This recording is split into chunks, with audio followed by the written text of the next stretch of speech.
couple weeks ago, I began a series where I am trying to make the most powerful engines possible in various configurations in automation. So far, we've done V16, we've done i5, we've done i3, and it's time to do the classic, the legendary, the best V8. But first, before we get into that, I just wanted to say I have a Patreon. If you're looking to support me, this is not necessarily a new thing, but I don't really talk about it very much. Link is in the description for this.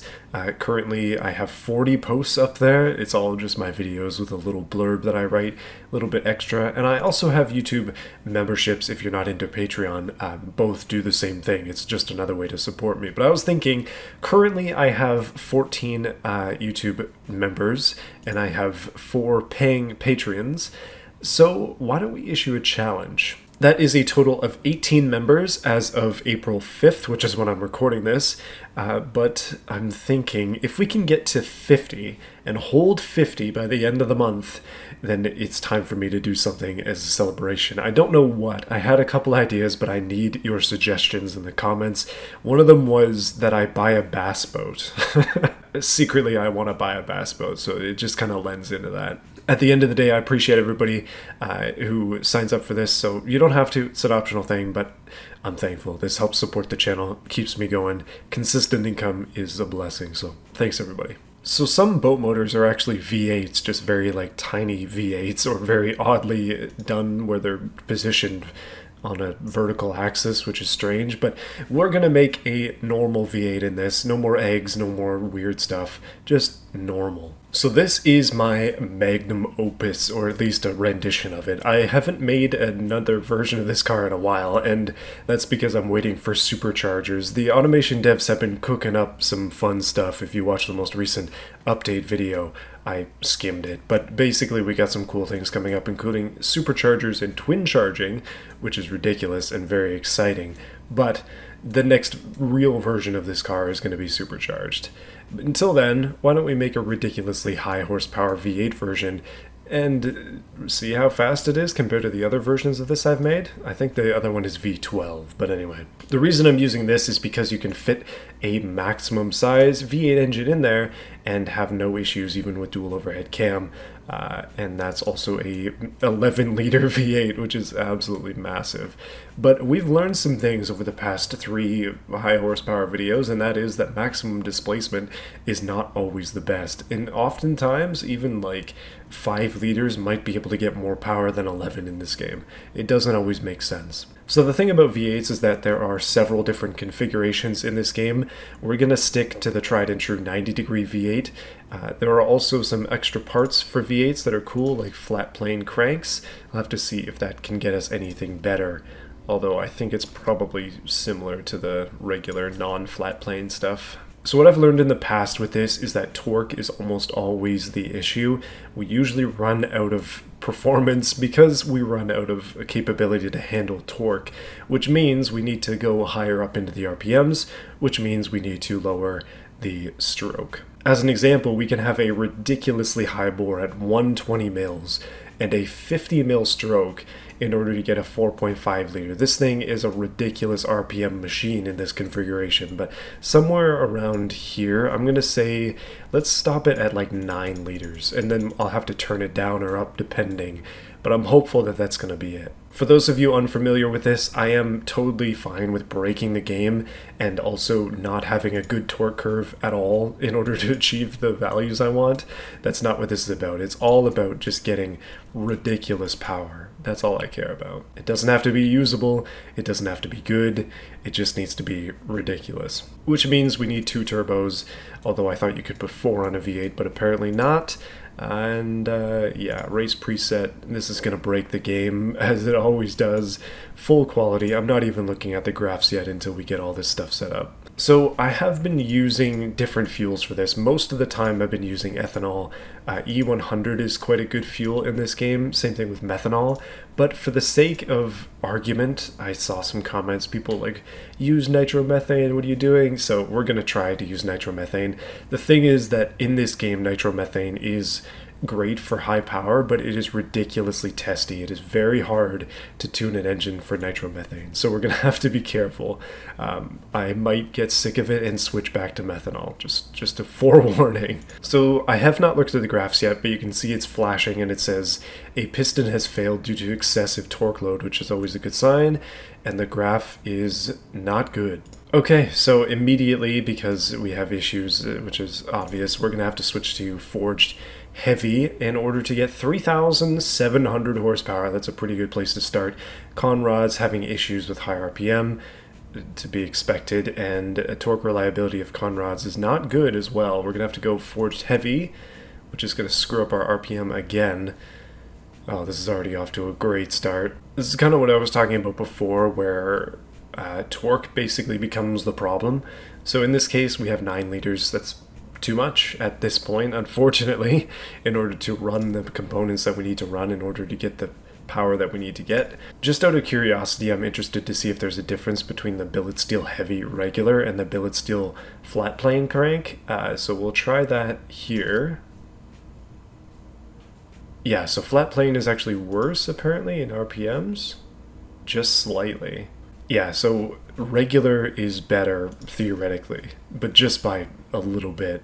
So we'll have to go with that. Okay, so I'm now running 6.5 liters instead of 9 liters, and you can see the entire thing is all lovely and green except for the power reliability threshold.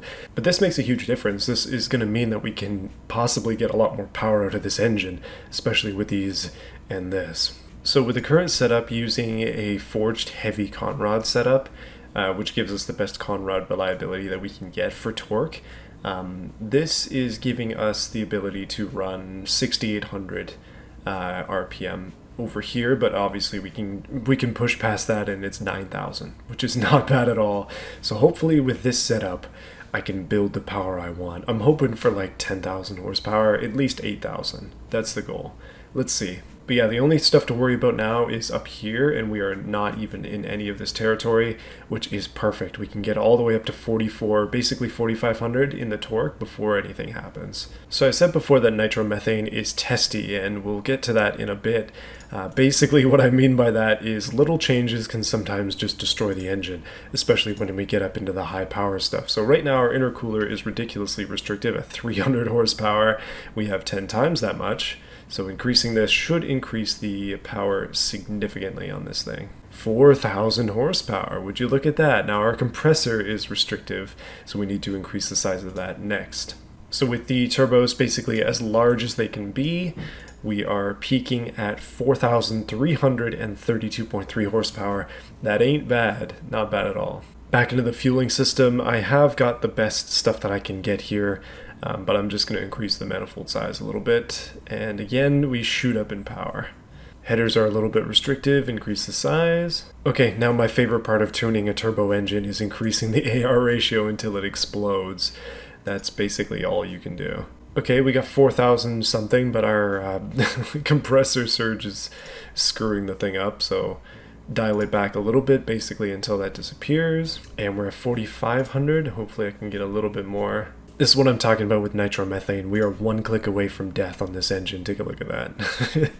Instantly losing like almost 1,000 horsepower, but we're at 4,500 and now we can increase the boost, and this should net us a huge amount of power, hopefully. I mean, it's working good so far. You'll notice because of our engine size, the torque is actually lower than the horsepower, and that's what we want for this high horsepower engine style.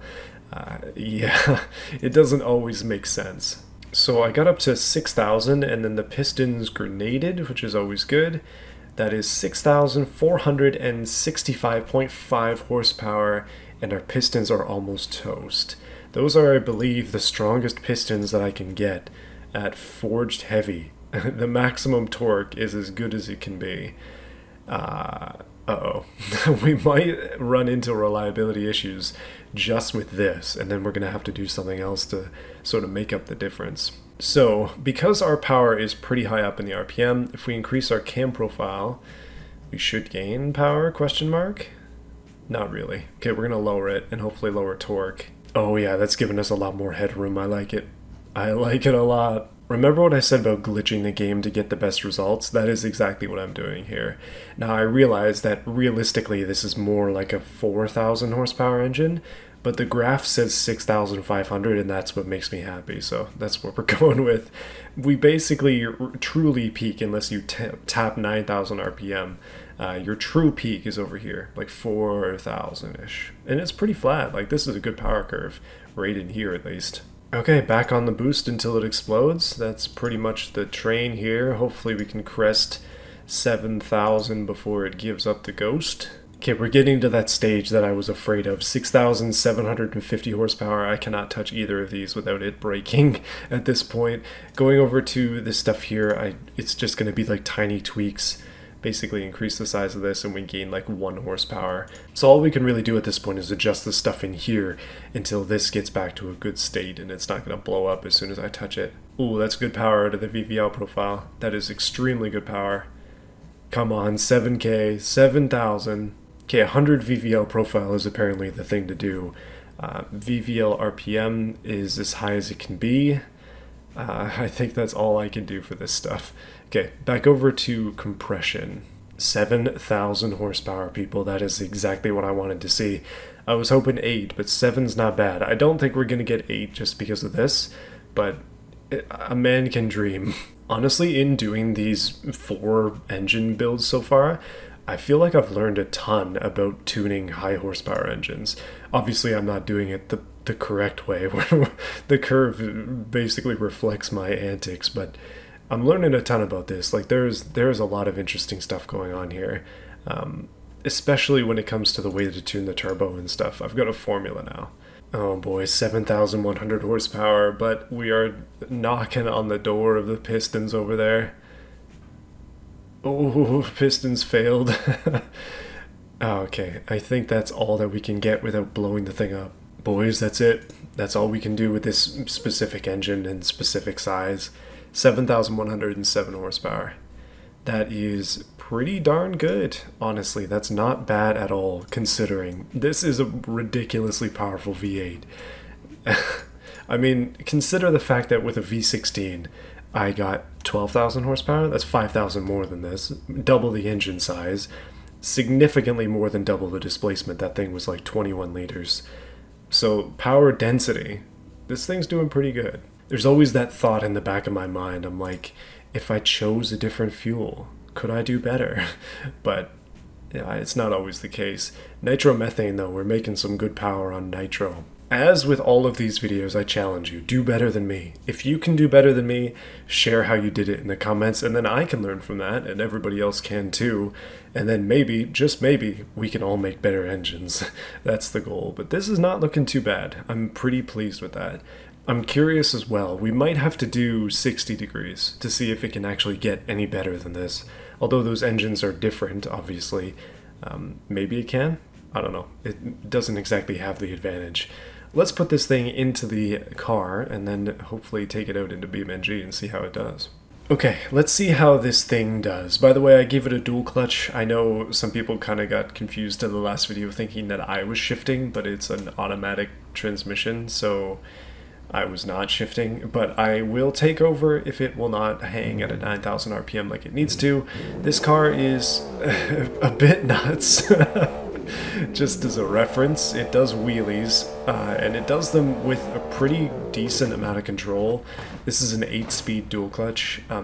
The car said that it could theoretically do over 500 kilometers an hour, like nearly 600 kilometers an hour.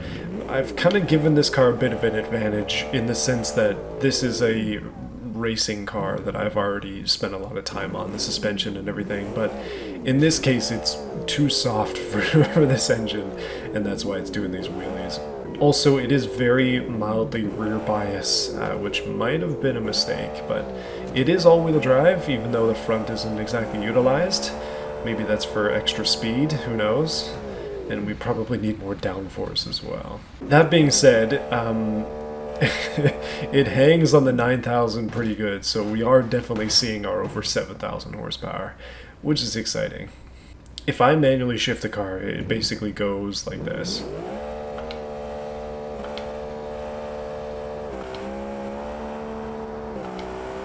That is insane. 300 kilometers an hour in basically no time at all. That is what I like to see. So I had this idea that I mentioned in the last video where I was thinking that it would be pretty cool to compare all these engines together, and the car to do it with would be this one. The reason being that it can take, I believe it can take a full-size engine of any size or any configuration. Like it takes a full-size V8. I'm not sure about a full-size V16 though. We basically have to find a body that'll do every single engine, set up a base suspension for everything, and then we'd have to modify the gear ratios for each engine individually in order to make it fair. But other than that, it could be pretty fun. Basically what I was suggesting is that all of these various engines with their various horsepower and torque and everything that I've made could be put head to head, and then more, because there's a lot of different configurations. And we can see what they'll do. At this point, it's hard to know other than just looking at the power numbers, but controllability is probably the biggest thing. How reasonable is it to control? Like this current configuration is not at all easy to control, and the main reason is just that it lifts the front wheels off the ground.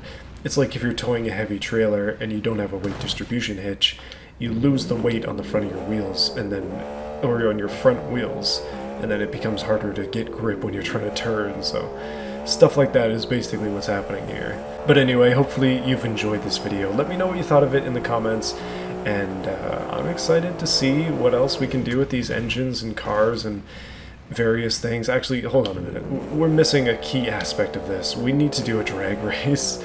But first I want to test to see what happens when you lay down on a grippy surface with this, because I have a feeling that it ain't gonna go very well. So hold on a minute. Okay, I'm lined up to the start. I'm gonna hit it and go. Yeah, it really hangs on the gears, and you can't steer, and it just goes straight down the thing doing a wheelie the whole time. Oh, this car is too much fun. But yeah, like I was saying, hopefully you enjoyed this video. Definitely check out my Patreon and my YouTube membership stuff if you're interested in seeing more of my content, maybe some bass boat content in the future as well. My whole plan with that, this is just one idea that I had, was to buy a boat. It doesn't have to be a bass boat, I just like bass boats. And then basically have that be a project on the channel, and we could do some stuff with it.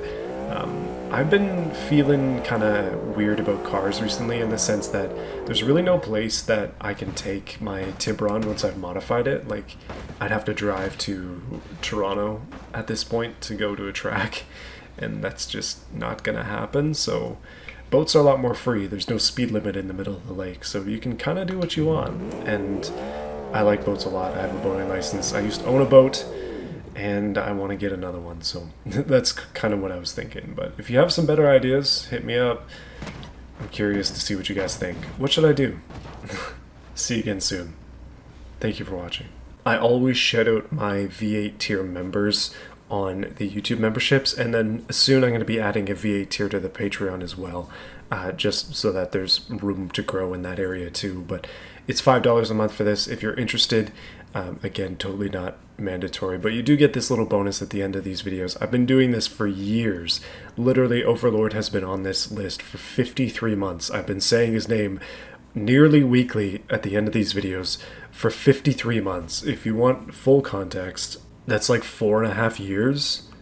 Holy smokes, man, I'm old. Okay. Overlord, G.A. Pope, Davis Heister, Goofy Plays, Baja Blast, Mancini Country, Shadow Jasper, and I Look Valheimilk. Thank you everybody for watching. Hopefully you guys have been enjoying this series. I'm really having a lot of fun with these high horsepower engines. Like I said, I'm learning a lot about tuning and stuff too, so it's a benefit to me and hopefully to you as well. But I will see you guys again next time. Who knows what's coming up next? I don't even know. I'm losing my mind. But we got some sponsorships coming up next, so it's going to be fun. Lots of fun stuff going on. See you soon.